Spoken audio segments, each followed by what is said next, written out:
Good morning, Coasties, and welcome to Sunday morning. I'm so thankful I get to spend some time with you guys. My name is Lindy Jones and I'm your Sunday morning host, and I cannot begin to explain what a delight it is to be able to spend some time with you each Sunday. So I hope you're having a great start to what will hopefully be a reasonably good day for you. We are expecting it to be a bit wetter today than normal, but hey, I'm okay with that. I love the water, love the rain. I'll take whatever it comes. So yeah, let's just roll with it, hey? Guys, we were just listening to Evidence by Josh Baldwin, and I think it's just really cool that we do have that constant awareness that we've got a God who loves us, who provides for us, who respects us enough to love us in the messy stuff and the ugly stuff. Now, I want to apologise. That was a car going past. I'm actually recording from home today, so we have had sick children here. We've had wedding anniversaries, we've had graduations, we've had, what else has happened this week? It's been a bit of a big week, but more than anything, I've got a sick little munchkin. He's not been well for quite a few days, and so we're just chilling here at home and we're just taking it easy, and hopefully it'll pick up pretty soon. I want to give you that warning ahead in case you hear any meltdowns in the background. It's not actually me. It may be my children, but just in case. Anyway, guys, we are talking 7 deadly sins. So we've been talking 7 deadly sins, the 7 deadly sins for the last few weeks. We've covered envy, we've covered pride. This week we're going to cover lust. Now, lust is one of those ones that I sort of ummed and ahed over. And also because I wanted to do this well. I wanted to make sure I covered it as best as I possibly could. And specifically, probably, I would say, because when I look at the list of lust, look at and see list, oh my goodness, see lust in the list of 7 deadly sins. That was an interesting experience just then. I would have to say that for myself, I think it's probably something that in my previous times in my life, I would say that has had the biggest hold on me. And I've utilised that experience in lots of different settings. So I've done a lot of purity talks and that sort of stuff in high schools and youth groups, some churches, just talking about how sexual sin can creep in and we don't realise that it does. And it's one of those things that I speak of because it really did have a hold on my life. I'm very aware that the church probably historically has struggled to know what to do with it when you've got stuff that's messy when it comes to sexual sin. I don't know if we know how to support people who are caught up in it. I think we try, but I don't know if we will ever really get it because we're human. But I think that just acknowledging that it's a real thing, and there's plenty of us out there that have had a story with this sort of sin, if not currently, and it's about recognising it. So let me just go to what lust can actually be defined as. Now, strictly from a sort of secular perspective, lust is just, defined as strong sexual desire. And if we look from a biblical perspective, lust is a sinful longing, the inward sin which leads to the falling away from God. It is the desire for anything that is sinful, such as illicit sex, intoxication, ill-gotten gain, revenge, or anything else that God forbids. Lust means both a desire for the wrong thing and a wrong desire for an otherwise good thing. It is having a strong sexual desire that dishonours its object and disregards God. And I think when you look at that, you kind of go, yeah, okay, when we look at all that, we understand that pretty much any sin can be really that block between us and God. So recognising what it is and being prepared to say, you know what, I see it, I recognise it, and it's time to sort of pray and work on ways to move that. So this morning, that's what we're going to cover. We are going to cover that. And I mentioned myself just then that this has probably been a big deal for me. And I'm talking when I was in my early 20s, so it was after my ex-husband left, that I was forced to recognise that I had allowed I'd allowed that aspect of myself to become so consumed with, it covered up how much I viewed myself. So I had really poor self-esteem, really poor self-confidence, and this was the one thing in my life that I felt like I had a sense of, I don't know, it sounds really sad and really not great, but it was kind of like, okay, I can't offer other people much, but at least I can offer my then husband this. And it was, well, boyfriend, then fiance, then husband. And it got to a point where when he left, I realised that our whole relationship had been founded on this whole, it was this whole relationship built on physical. And there was not a lot in terms of our values that were the same. We had similarities, we had the same, similar sort of upbringing. But in terms of us as people and persons, we had allowed this to just become the foundation of everything, to the point where we didn't know how to communicate properly. We always got along, but we didn't really deal with anything that was actually an issue. We just covered up with the sexual stuff. It was like, you just have a problem, so we'll just redefine things and just fix it up this way. And I hadn't realised that I did that until he left. And obviously there's a lot more to fill in there. There's a lot more gaps that I could fill in, and my insight and wisdom into protecting individuals and keeping a pure mind, and also, marriages, my own marriage, other people's marriages, all that sort of stuff. I think I have developed through that understanding that I got it wrong way back there. It's definitely it definitely can be an addiction, and it's not just a guy's problem.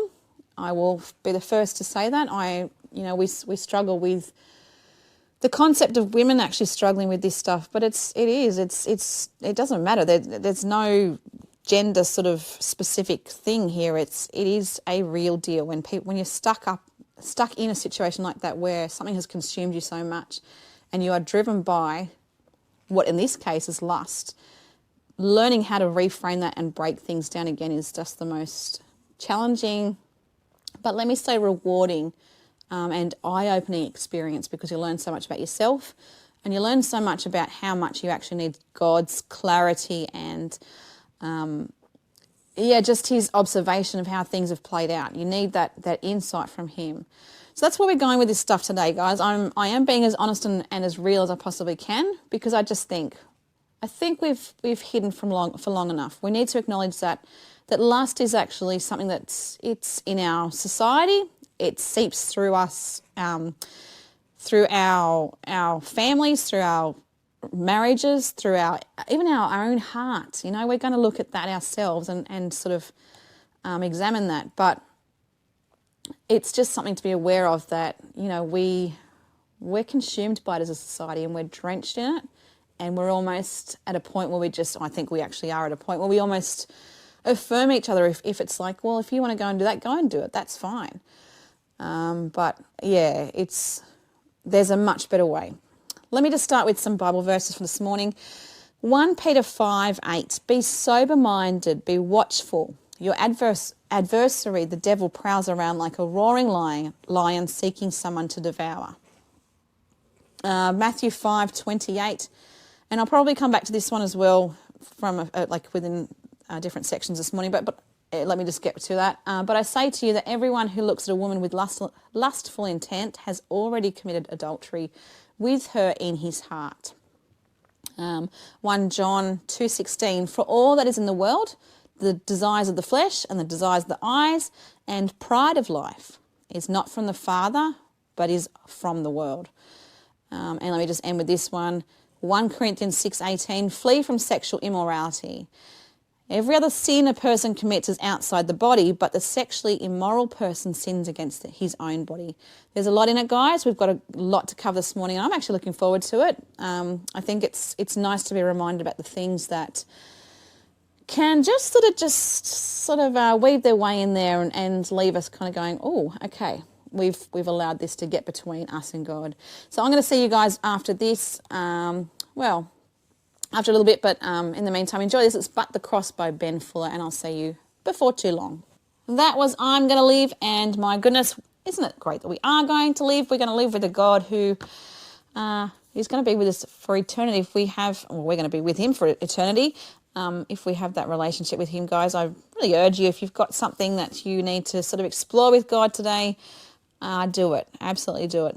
just have that freedom to know that you've got that opportunity to spend eternity with him. And if there's some stuff there that, especially with what we're talking about today, if there's some stuff there that you kind of go, I need to sort of throw that back at God and get a clean slate again, absolutely. Just ask him to show you stuff in your world that needs to be explored a bit further.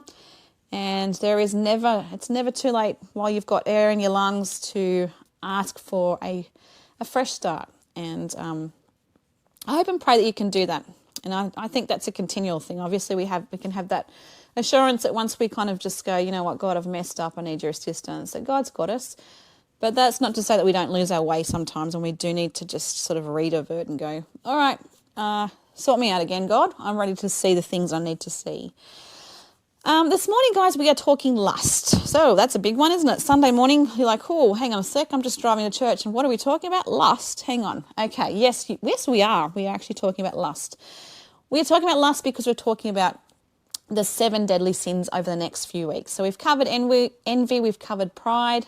Today I just thought, you know what, I could run from this one, but I'm not going to. I'm going to just sit with it for a moment. I'm going to explore it, and I'm going to try and bring it to you guys in as delicately, sort of a way or approach as I possibly can.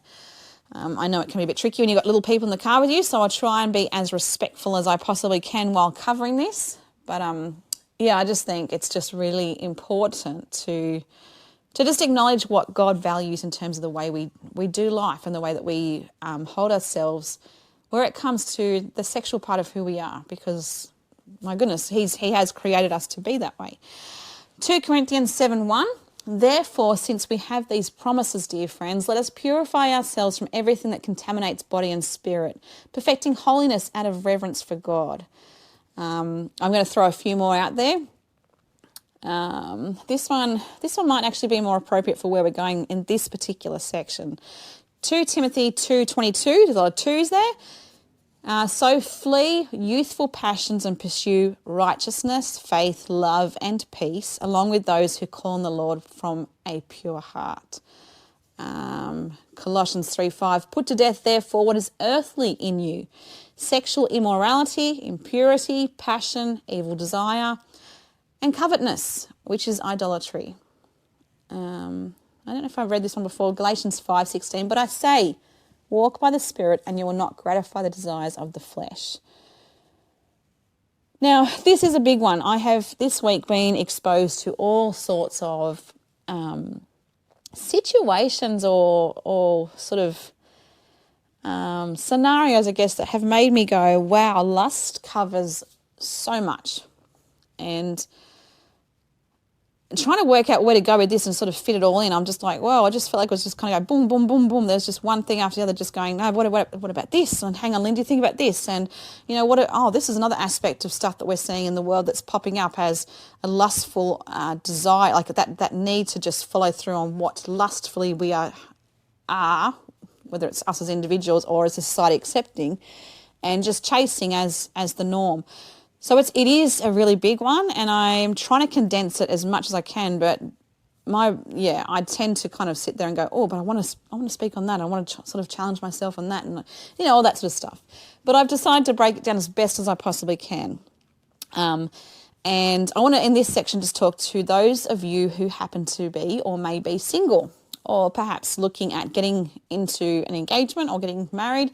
But at the moment, you're accountable to yourself. And perhaps you may not even have someone that you're accountable to in terms of staying as holy and as pure as you possibly can in terms of sexual nature. Now, it's a big deal. It is. I cannot imagine how hard it has to be when you're human and you have emotions, you have things that kind of go off in you that are just like, how do I control this? It's hard. I was on my own for about 3 years, which was 3 years of just going, I need to sort myself out. Big time between my ex-husband and my current husband, who I've been with for 19 years, or married to for 19 years. But it's honestly one of the most challenging things that I think I've ever done, was learning how to readjust my thinking and my patterns, my behavioural patterns and that sort of stuff. So I know that if you are someone who is on your own at the moment, it's got to be really hard. And I take my hat off to you for just just trying to stay as pure as you possibly can. And I encourage you and I pray for you that you are able to do that. But that's not to say that you're not going to come across temptations. And you have a choice in that, guys. If you are someone who is in that, who you're just really struggling, the temptation, I know it can be really hard to find yourself thinking or looking at or getting involved in things that are not godly, are not going to keep your mind clean and your heart clean. They're going to start to contaminate who you become as a person. And I say that with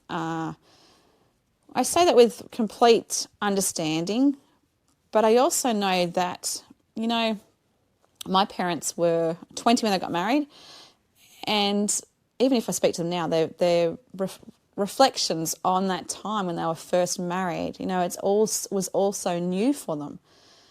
And it was beautiful because it was this period of exploration, getting to know each other in all the ways. And I think we've kind of lost that over time. I think we've lost that. I know it sounds a little bit cliche and a little bit silly, but my mum used to be, she was always the Christmas queen. Everything would have to be wrapped up and perfect for Christmas Day, and you had to wait until it was Christmas Day. There was no question about it. You just had to wait. And it was just like, oh, I finally made it. I've done this. And then the opening of the present. And I think that's what marriage is supposed to be for us. It's like this exploration of who we are together. So when you're in that singleness, when you're kind of looking ahead going, I don't know this is where I am at the moment. I'm on my own. And these temptations keep popping up. Maybe for you it could be, finding yourself in front of a computer screen going, oh, well, okay, I'll look into this. And before too long you're seeing things that have just messed with your head a bit. Or perhaps you've found yourself in a relationship with someone who they're not for you. They're not designed for you, whether that's, we're living in a world where pretty much anything and everything is acceptable. But you have choice in that. And I think holding yourself and others into account is so important in just staying the path. But more than anything, I just want to encourage you, if it is something that you are struggling with when it comes to sexual sin, acknowledging it and just being prepared to actually say, yeah, I am really battling with this, is so important to go to others with who you trust and say, can you keep me in your prayers? Can you hold me accountable? Can you ask the questions I need to be asked? And more than that, I think it's really important for you to be addressing the why. Why am I doing the things that I'm doing?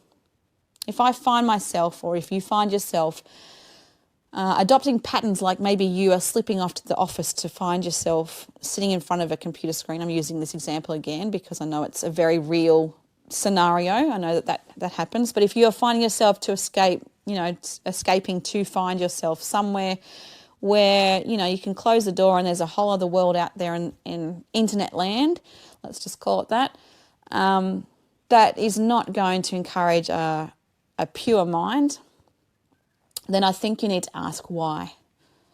Why am I doing this? Why am I needing to do this? If you find yourself going back to that partner who you're crossing those lines with, you know that what you're doing is not godly and not it's not clear, it's not pure. Why are you doing it? If you find yourself crossing lines in terms of other means, or just exploring sexuality in a different way, that you're kind of going, I know it's not right to my core. Why are you doing it? And you have to ask yourself why, so you can get to the reasons. And then once you get to the reasons, you can go, right, that's what I need to attack. That is what is happening for me right now. There is so much accountability in your own situation by being able to see what you do, why you do it, and then working out the steps from there of how you're going to do things better. So that leads to the how. Let me ask, what is the point of keeping a clean mind? This is another aspect I wanted to cover just in this little section here. It is that you give yourself wholly and fully to obviously God, but also to your future spouse. If you are to get married at some point down the track, are you going to say, look, I'm bringing all this baggage with me, I'm going to be, there's a good chance you'll still find me slipping away to text other people when it's not appropriate. Are you going to find me still, keeping myself out there just because, you just never know. Am I going to be doing things that are going to be, under the radar, the things that you won't be able to pick up about me? Are you going to present yourself as that kind of person when you either walk down the aisle or when you wait at the end of the aisle? It's about cleaning stuff up, guys. If you're in that single stage, doesn't matter how old you are, it's about cleaning yourself up for the person that you are going to be in a relationship with, in a marriage with. But more than that, it's about being accountable to God and going, I trust you with this part of my life. And I know that nothing is going to be too much for me. I know that if there is a temptation that comes across my footpath, I know that you are the God who you'll find the loophole. You'll find a way to get me out of this. And that's a biblical standing. There's some stuff you can stand on that with that. There's some truth in it that you can just be assured that God will not allow you to sit in a position to the point where you just can't resist. You have got some control over this, but you need to throw it back at God. Anyway, for now, we're going to take a break. We're going to come back in a little bit. We're going to talk about lust and marriage because that's a big one too.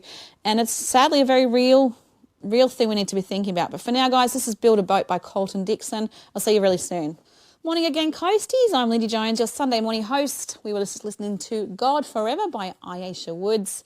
And it is awesome that we do have a God who we can be assured is there for us forever. He's there for us in the good stuff, in the bad stuff, in the messy stuff, and the stuff that's just honestly quite revolting to him. Where am I going with that one? Whew, that's a bit of a confronting one, isn't it? But let's just stick with that because there is a reason I'm saying that. 7 deadly sins. Okay, so we are covering all things 7 deadly sins at the moment. Now, that is a big deal because we've actually got... there's a few different things that we've already covered. So we covered we covered envy, we covered pride a couple of weeks ago, and today we're actually covering lust. I've just put my foot in it and just basically told you what we're doing anyway. There you go, that's all right. But the reason I'm saying that God loves us regardless of the messy and the ugly stuff and the stuff that sometimes is just downright revolting is because we can be living proof of that. And we have different ideas of what, each category entails. We all have different understandings of that. But I think once you really allow God to explore stuff with you and sort of walk stuff with you in your own journey and your own walk, you can kind of see that, hey, there's some stuff that needs to be worked on. Now, lust and marriage is we're going to cover in this section. I think marriage obviously is one of those things that is such a beautiful and precious part of God's creation. I'm so thankful for my husband. I'm thankful for the awareness of what marriage can be, in that it's not. I mentioned earlier this morning that what I had allowed in my life in terms of lust, it had a huge hold on me to the point that it became an addiction. And I say that, I've said that for over 20 years to people. It really did. I've done presentations on this. I've done, all sorts of things in different schools and different youth groups, different churches. I've talked about the fact that this is a real deal, and there are people out there, men and women, who have struggled with this. But no one really talks about it. So I think it's so important to put it out there and go, yes, some of us have been out there, and it's a battle to get back from that. And the more that we kind of get back to where God wants us and wants us to be, and that sort of cleans that slate for us and renews our mind and the way that we behave, the way that he guides us to do that, I think is... it can be scary to see some of the things that we allow to transpire because we're so consumed by, in this case, lust. But that could be any one of the 7 deadly sins that I'm talking. So lust and marriage. Now, I think it's so important for us to recognise if we are married that there needs to be some seriously safe boundaries placed around your marriage, and knowing your spouse, knowing the struggles that they face. That is in all sorts of ways, but that's inclusive of sexual struggles. And then putting things in place to protect each other on that, I think, is just so important. And being able to be willing to say, and if you're someone who's engaged or has been in a relationship for a while but not actually married, that line of going, you've got that godliness that you're trying to, hold on to and go, okay, I know that this is what is culturally and Christian, like in terms of my Christian faith, is acceptable. But pushing past those boundaries can be really, really starts to get a bit messy. But that's actually the time to really sort of gel in place what is going to be acceptable in the marriage itself. Now, I know that there have been times where I've had to pull my husband up and say, that's looking a bit messy. That's probably not gonna, that's not something I'm comfortable with. In terms of our relationship with, whether that's with other people, whether that's with us, there's things that we kind of have to hold each other in account to. And he's done the same with me. And I think I have learnt to love him more because he's been willing to say to me, no, that's not cool. This is not okay. And I've needed that accountability in my marriage. It's that whole iron sharpens iron thing. And I'm so thankful for that because, I think we become better because we've got the people in our life that hold us to that. But when that person happens to be our spouse, it's good. It's a really good and godly thing to be able to listen to them and go, okay, yeah, I can see what you're saying because this is actually about protecting our marriage. So, yes, setting boundaries in terms of ourselves and what is out there for others. Before my husband and I got married, I was very clear in that I said, you know what, I'm an open book. I will talk about real stuff. And if you're not comfortable with that, that's okay. You've got some choice here. I'm giving you that understanding that I really do believe God has called me to be an open book as much as I possibly can. And that means talking about real stuff. And it's going to get uncomfortable at times because, this is just who he created me to be. I'm okay to talk about the real stuff because I just think someone's got to do it. Someone's got to talk about the real stuff sometimes. Otherwise, we're all in our own houses going, oh, this is what we're really struggling with. And just being real. But I put that out on the table and I said, this is what you're dealing with if you get involved with me. And I don't know if he's crazy or what it is, but he actually took me up on it. But it's different. It's different in terms of every marriage has what is and is not acceptable in that marriage in terms of those sort of boundaries of going, this is appropriate for you to go and take somewhere else, or this is what I want you to keep here between us.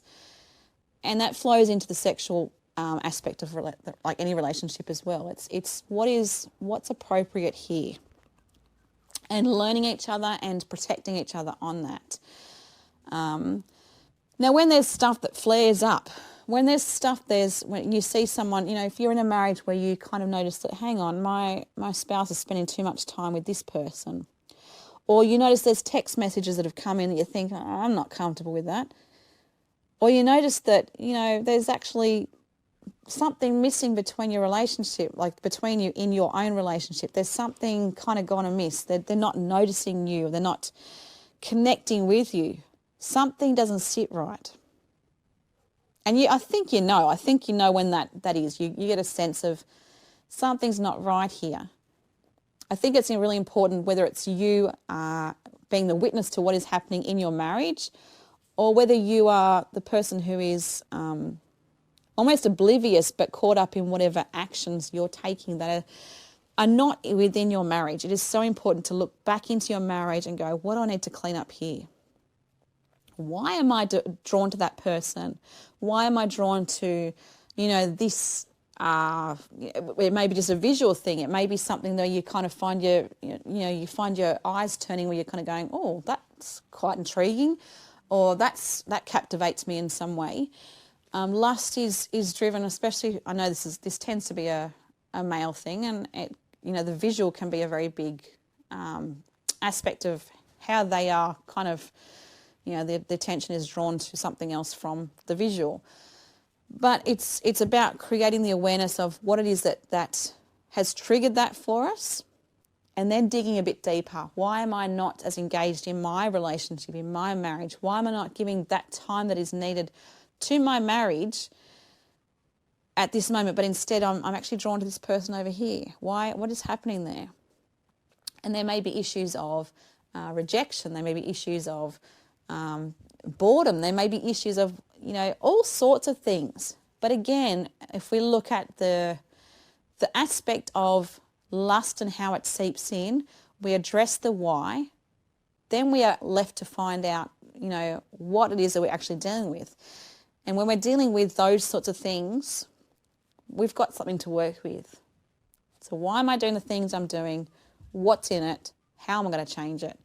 And honestly, the best way you can do that is by turning both of you, recognizing, talking, absolutely talking, getting that communication up, saying, you know what, I need to talk to my husband or my wife about this, because it is a big deal. But more than that, getting on hands and feet, well, getting on those knees, if you like, and just spending some time with God and just really in a heartfelt way, praying for your marriage, praying for protection of your marriage.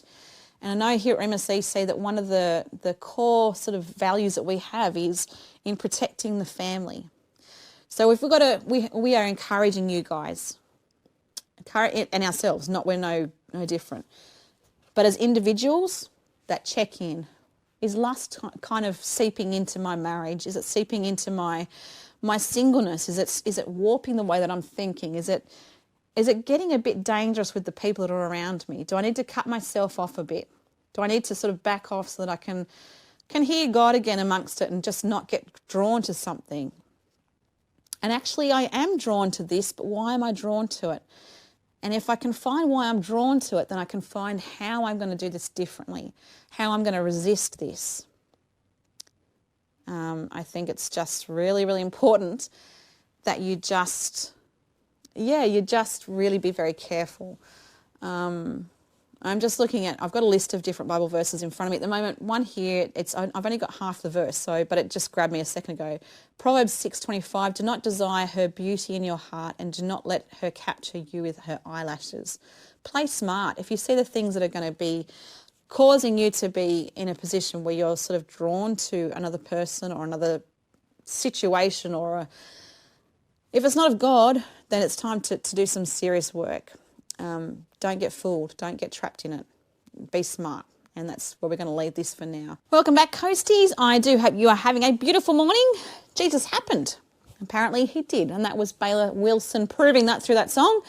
Jesus did happen. He's happened to me, and I can be living proof of that. I continue to put my hand up to say, yep, I've met him. He's pretty cool. I like to hang out with him. And he's a good God. We've got a great God, actually, and we have so much to be thankful for in the way that he loves us amongst all the mess and the mire and the muck and the blech.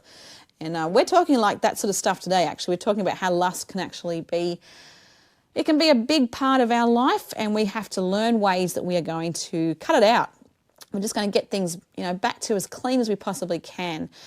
Why are we doing this? We're doing it because we're talking about the 7 deadly sins. Over the next few weeks, we've covered a few already. And today I've decided to cover lust, and it's a big one because it's one that I have personally struggled with myself in terms of life got messy. I realised just how much it got messy when my ex-husband left, and how much I had somehow allowed these little weaves of, they were lies, they were deception, they were things that, twisted my thinking, allowed me to see things differently to how God sees it.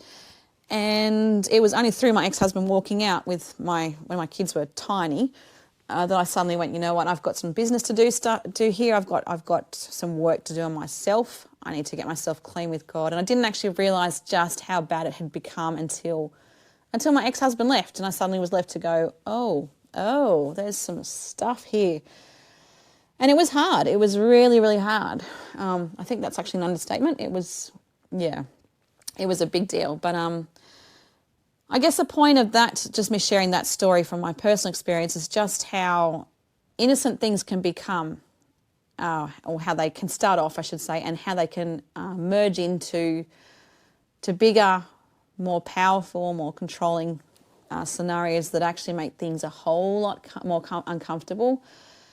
And I think for me, what made sense the most was that suddenly everything I was taught in my childhood through Christian upbringing was that, to have that knowledge that, I don't really even know where I'm going with this, but to have that knowledge that God gives us a toolkit We've got the Bible. We can see things and understand how he wants us to live. And it's a guide. It's if you want to live an easier life, not easy, it'll never be easy, but an easier life, then get to it, get reading. What does he value? One of the things that he values is a pure mind, a clean mind, a clean heart. And he values those who are willing to put those lustful desires, those holds that are on us. He values that willingness to go, I don't want this anymore, God. I've got to learn new ways. I've got to do things your way, and it's a battle and it's a fight, and you bet I'm in it. So sign me up.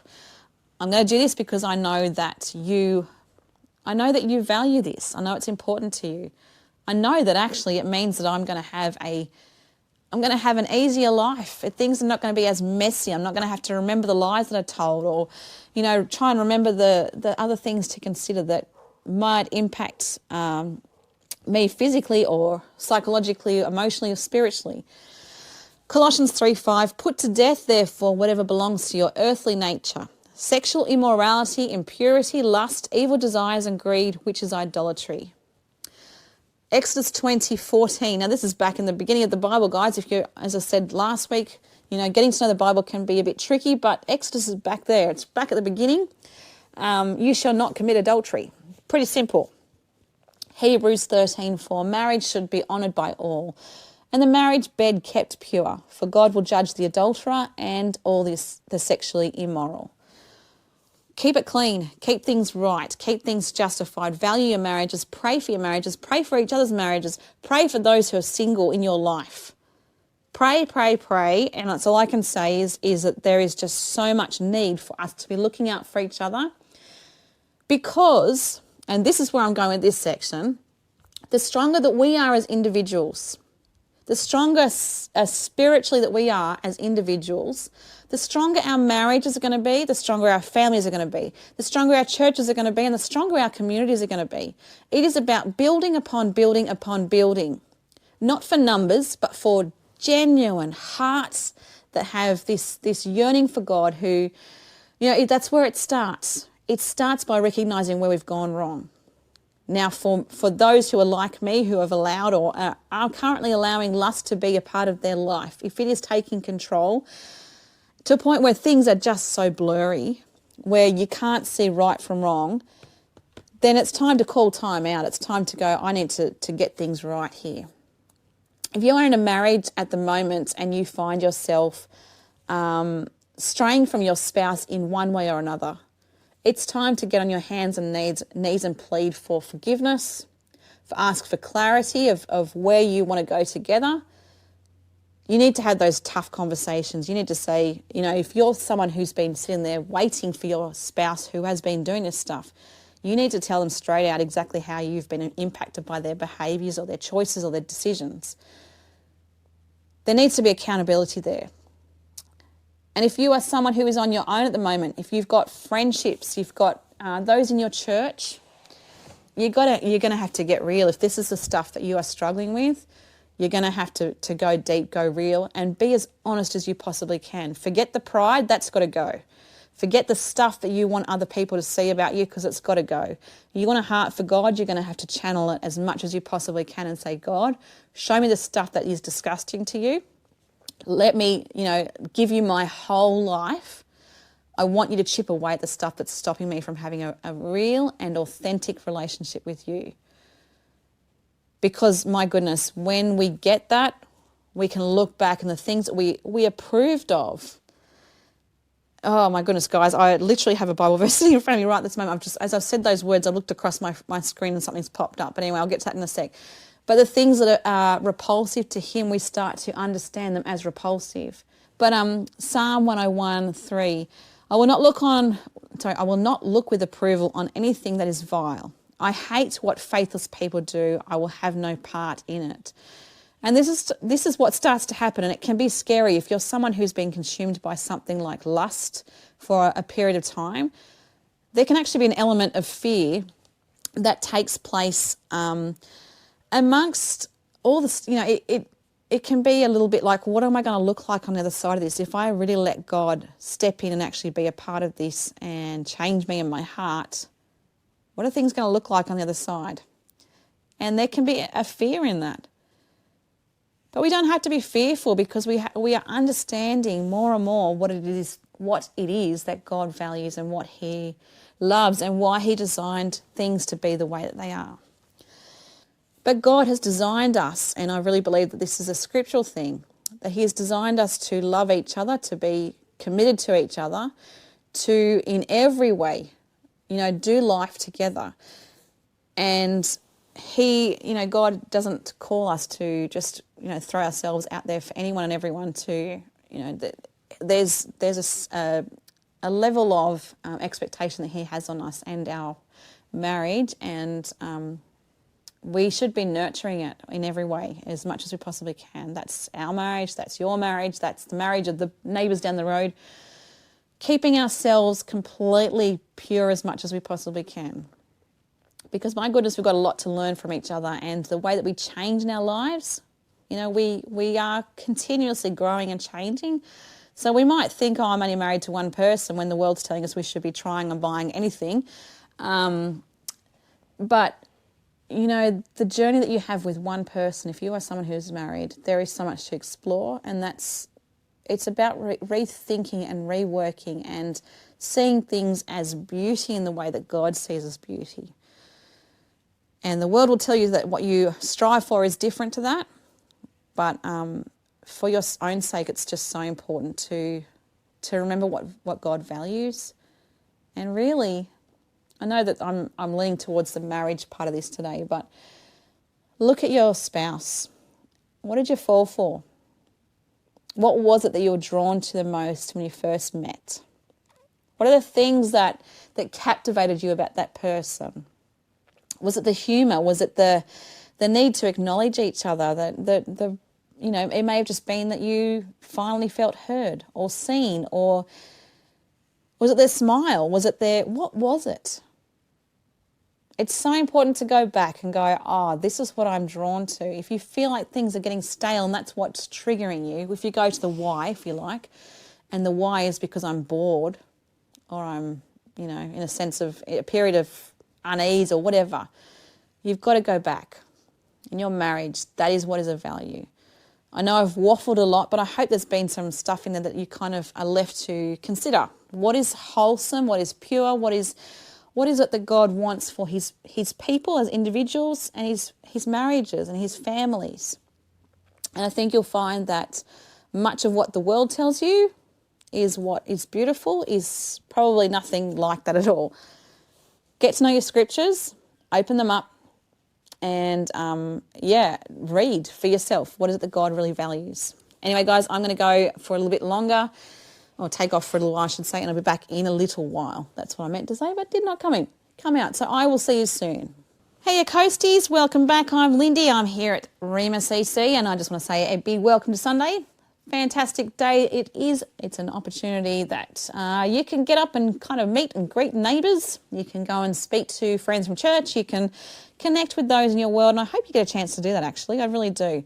Guys, we just heard With You, and let's just kick it off with that. We are with you here at Rema CC, so thank you for being here with us while we are with you. And isn't it cool that we have a God who is with us every stage, every season of our life, all the stuff that's messy, all the stuff that's irky, the stuff that's just sometimes downright just ridiculous. But he's there, and he wants to hear our hearts, he wants to hear our values, he wants to challenge us on those. And this morning we're being challenged on the concept, or the sin of lust. Ooh, a big one, isn't it?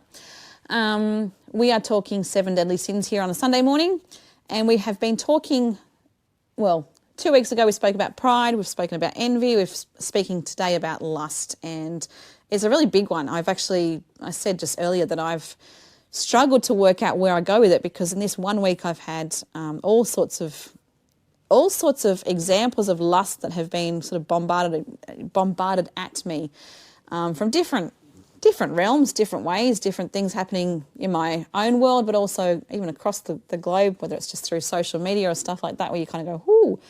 Mark Driscoll, if you guys are familiar with that, that was a bit of a scenario this time last week. You can Google that one.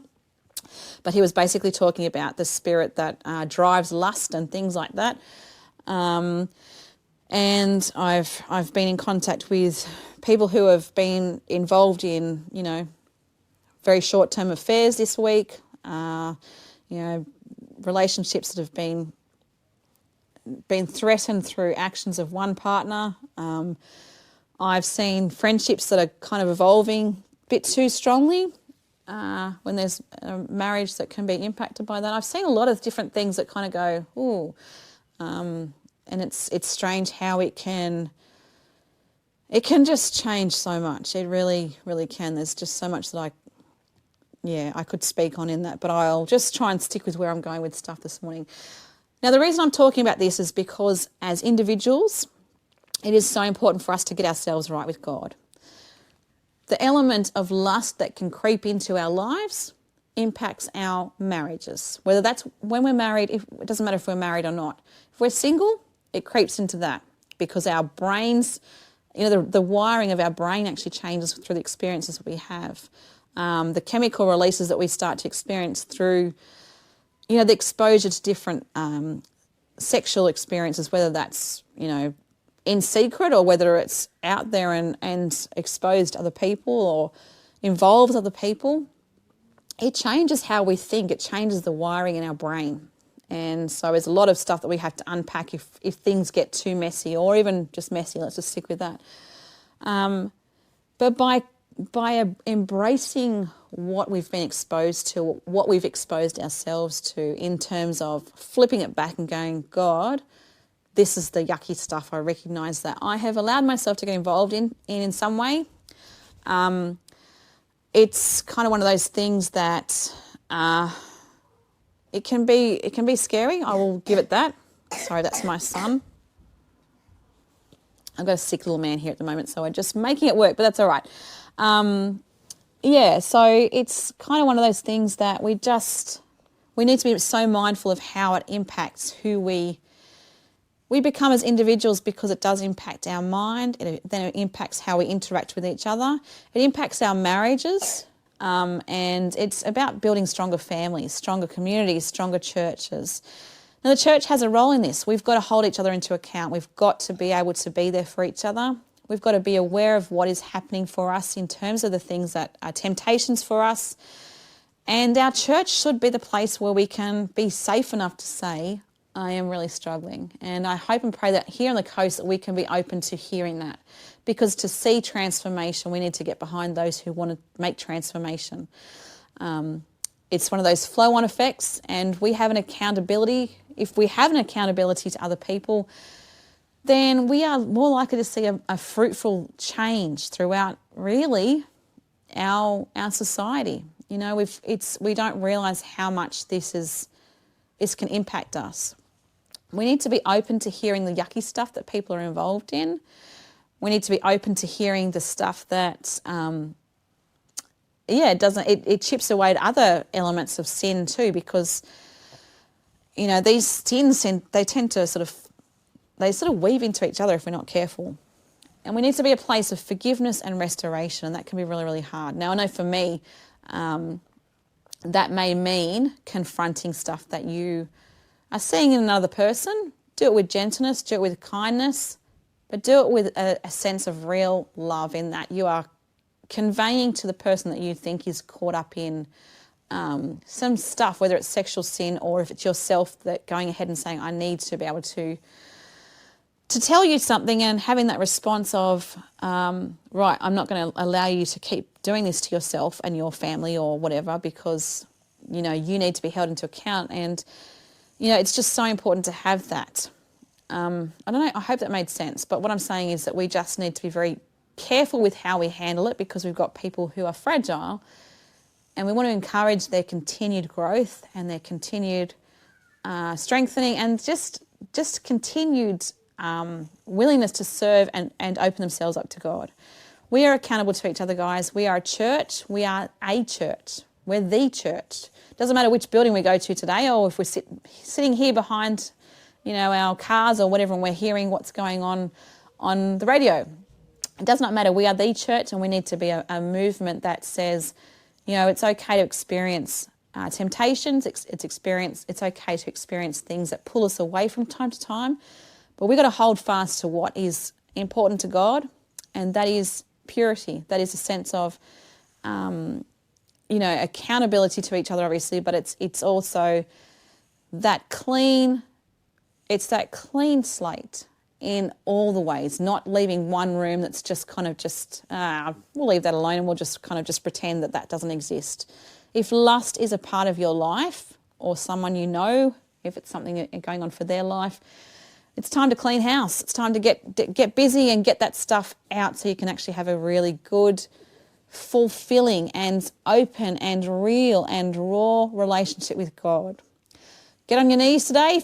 If you've got something that you need to work on, guys, I really encourage you to throw it back at God and say, sort me out, because I sit here right now, as I've said this morning, that I can verify that when he cleans house, he really cleans house, and it's a beautiful transformation.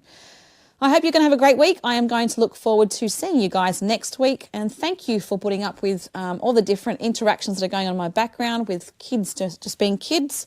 I have done what I can to kind of keep things moving, but hey, this is life, really, isn't it? When you just kind of got things happening around you. Real life is family. Rima values family, and God certainly does too. You're a part of his family. I hope you have a fantastic day, and I will see you guys next week. Bye, guys.